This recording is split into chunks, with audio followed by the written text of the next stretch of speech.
Baik, Assalamualaikum warahmatullahi wabarakatuh. Pada kesempatan ini saya akan memberikan tutorial mengenai analisis data penelitian dengan rancangan acak kelompok dengan menggunakan software SPSS. Baik,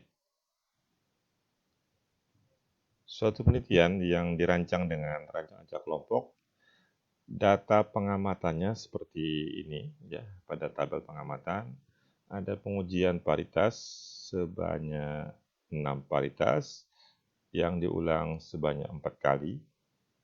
Jadi ada 24 unit percobaan, paritas A sampai paritas F, kemudian diulang 4 kali. Data pengamatannya seperti tertera pada layar seperti ini. Tugas pertama kita adalah untuk menganalisis data rancangan percobaan, rancangan acak kelompok seperti ini dengan SPSS adalah menginput data hasil penelitian ini pada lembar kerja dari SPSS atau worksheet dari SPSS. Bagaimana supaya kita bisa menginputnya dengan mudah? Maka saya sarankan menyusun data pada tabel pengamatan ini pada lembar kerja di Excel secara menurun.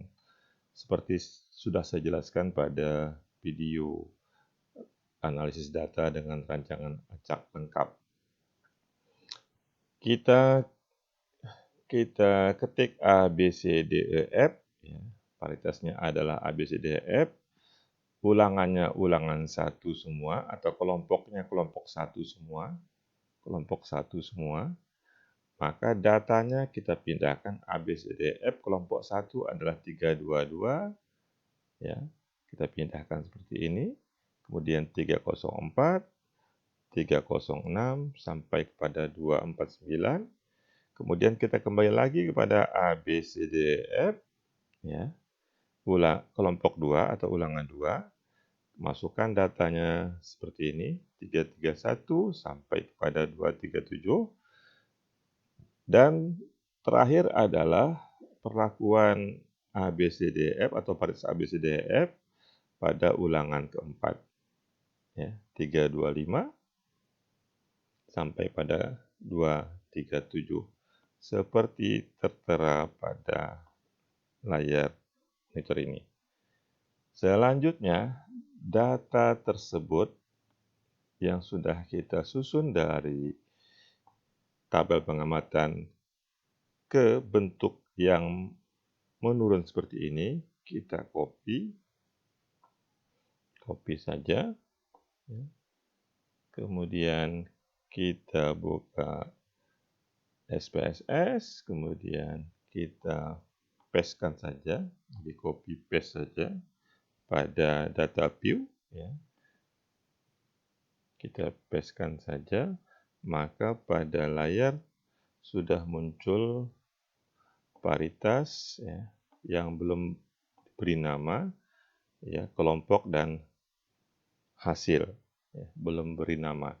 Bagaimana cara memberi nama? Sudah saya jelaskan pada video sebelumnya di analisis dengan rancangan acak lengkap.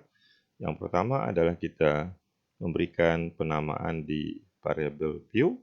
Ya.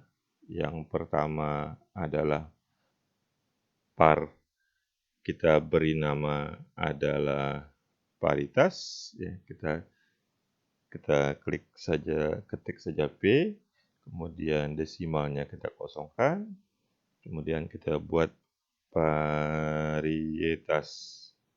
Oke. Tidak perlu kita kasih value karena sudah disusun atau di-input dalam bentuk string datanya. Jadi A, B, C, D, F. Kemudian yang kedua adalah kelompok. Kita ketik kelompok. Ya. Desimalnya kita buat kosong saja. Kita buat kelompok. Kemudian yang ketiga adalah hasil. Yang ketiga adalah hasil. kita ketik hasil saja, kemudian desimalnya 2, kita buat label hasil. Maka ini kita ubah scale saja, yang kelompok dan hasil. Kita kembali ke data view, maka pada layar sudah tertera P, kelompok dan hasil. Selanjutnya, kita langsung masuk pada analisis data. Kita asumsikan saja bahwa data ini menyebar normal dan homogen. Video selanjutnya nanti akan kita jelaskan bagaimana mengujinya. Maka kita langsung saja menganalisis data dari rancang acak kelompok ini, menggunakan rancang kelompok, menggunakan analyze, kemudian kita ke GLM, kemudian ke univariate. Kita tidak bisa menggunakan compare mean, karena compare mean hanya berlaku untuk one way, satu arah, atau RAL lah kalau di rancangan percobaan, hanya RAL saja, satu sumber keragaman. Kalau ini ada dua sumber keragaman, yaitu kelompok dan perlakuan, sehingga tidak bisa menggunakan compare mean. Kita menggunakan GLM, kemudian kita klik univariate. Sama dengan RAL, maka pada dependent variable kita klik hasil. Hasil kita pindahkan ke dependent variable atau variable terikat. Kemudian kelompok kita pindahkan ke fixed vector, dan paritas kita pindahkan juga ke fixed vector. Atau bisa juga kelompok kita pindahkan ke random vector.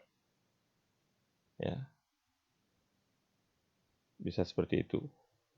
Tapi saya pada video kali ini saya akan masukkan saja kelompok di fixed vector dan paritas pada fixed vector.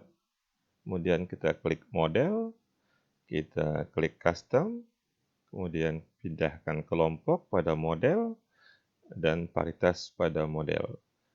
Jadi ini adalah sumber keragamannya pada model matematik di dalam rancang acak kelompok dan perlakuannya. Kemudian kita continue.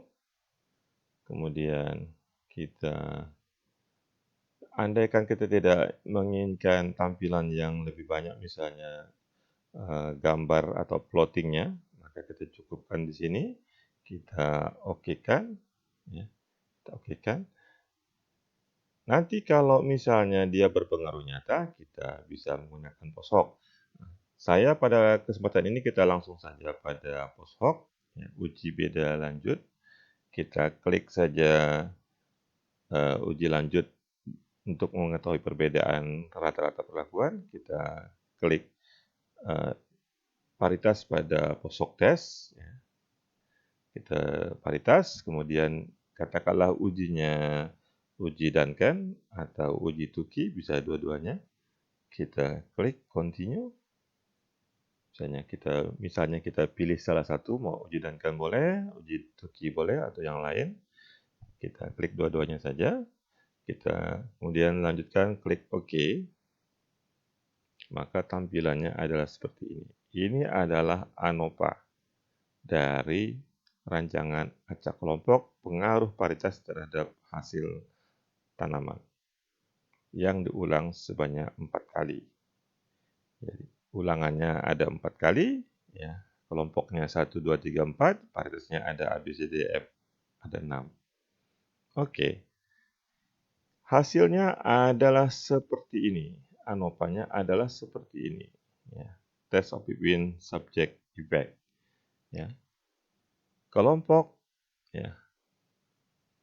F hitungnya adalah 0,685 dengan sig adalah 0,575 karena signya lebih besar dari dari 0,05 maka kelompok berpengaruh tidak nyata. Kemudian paritas B adalah F hitungnya adalah 53,266 dengan sig 0,00 ya, lebih kecil dari 0,05 maka paritas berpengaruh nyata. Untuk mengetahui paritas mana saja yang berbeda nyata dengan yang lain, kita lanjutkan dengan uji lanjut. Pada video ini saya tampilkan dua uji lanjut, yaitu uji BNJ atau Tukey HSD, Honestly Significant Difference, dan uji Duncan Multiple Ring Test. Pada layar hasil, ya, pada layar laptop untuk hasil, ya, tertera pada uji BNJ atau uji Tukey, subset 1 hanya F saja, subset 2 itu D, kemudian subset 3 itu adalah C, B, E, A. Kalau kita memberikan notasi pada hasil analisis uji lanjut dari BNJ, maka kalau kita berikan yang dari terkecil ke besar ini adalah A, kemudian ini adalah B pada subset yang lain, sementara subset ketiga adalah C, semuanya C. Jadi C, B, E, A itu notasinya C, kemudian perlakuan D atau paritas D itu notasinya B, dan paritas F notasinya A. Dari kecil ke besar. Kalau kita memberikan notasi dari besar ke kecil, maka di sini adalah A untuk paritas A, paritas E juga A, paritas B juga A, dan paritas C juga A. Kemudian paritas D itu adalah B, dan paritas F itu adalah C. Tinggal dibalikan saja kalau dari besar ke kecil. Hal yang sama juga pada uji Duncan. Ini adalah A, ini B, sini C, dan sini adalah D pada subset 4. Kalau dari kecil ke besar. Kalau dari besar ke kecil, maka 328 itu adalah A, ya, kemudian B, berarti jadi AB, BB, C, D. Jadi uji Duncan ini hasilnya sampai D notasinya, sedangkan uji BNJ notasinya sampai C. Saya kira demikian penjelasan mengenai mengenai analisis data dengan SPSS pada rancangan acak kelompok. Jangan lupa like and subscribe. Terima kasih.